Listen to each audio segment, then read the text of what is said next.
have two football helmets. Obviously, these two helmets are in different, I guess, phases of preparation. This one has already had resin put on it, and now we're just doing some wood filler.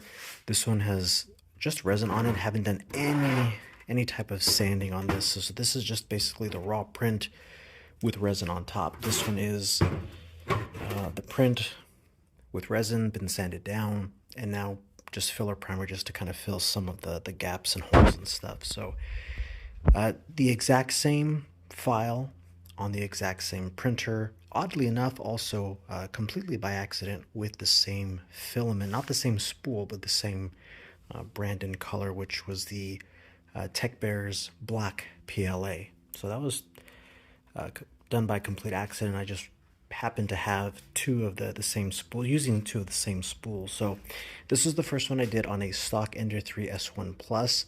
I did have to do this in two pieces, so the left and the right side.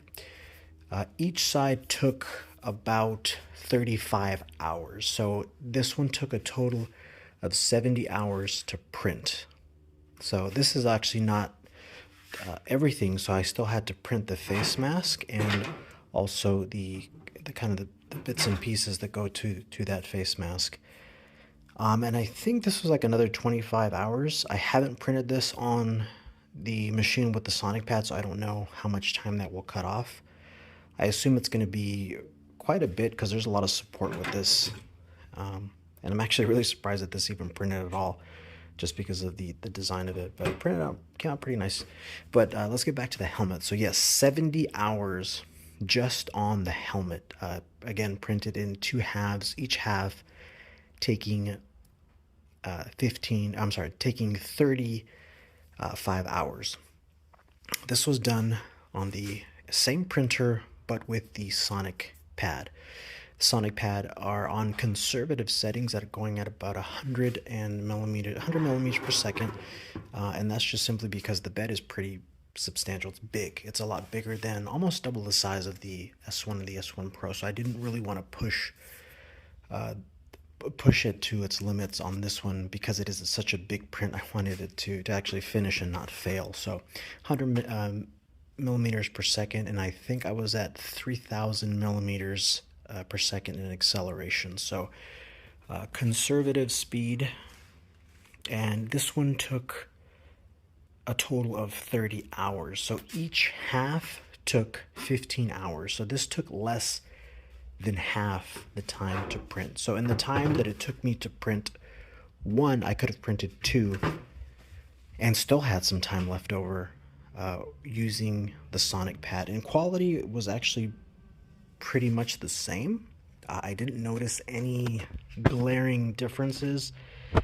If you would have told me, hey, this took 70 hours on the stock Ender 3 S1 Plus, I would have believed you because it looked pretty much exactly the same. Unfortunately, I wasn't able to get a comparison of each one simply because this one was done months ago.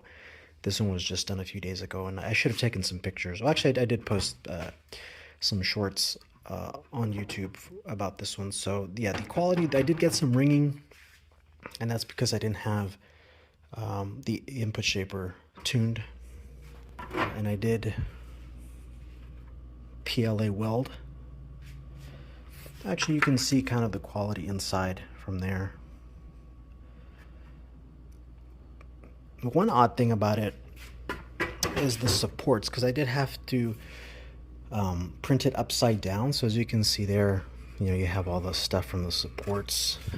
Let's see if you can, yeah, see, you can kind of see it there. I mean, this is smooth, but it's been sanded, but that's from the supports. So one thing that I did notice, it was actually easier to remove the supports from the one that went faster versus the one that went slower, which I thought would have been the opposite. But now, so 70 hours total for the helmet, both halves, 35 hours each, and then 30 hours total for this one. For both halves, 15 hours for each half. So pretty amazing results. I will do a more in-depth video of the Sonic Pad just to kind of show you how it works. Amazing savings with the Sonic Pad. You guys have a wonderful day. Take it easy.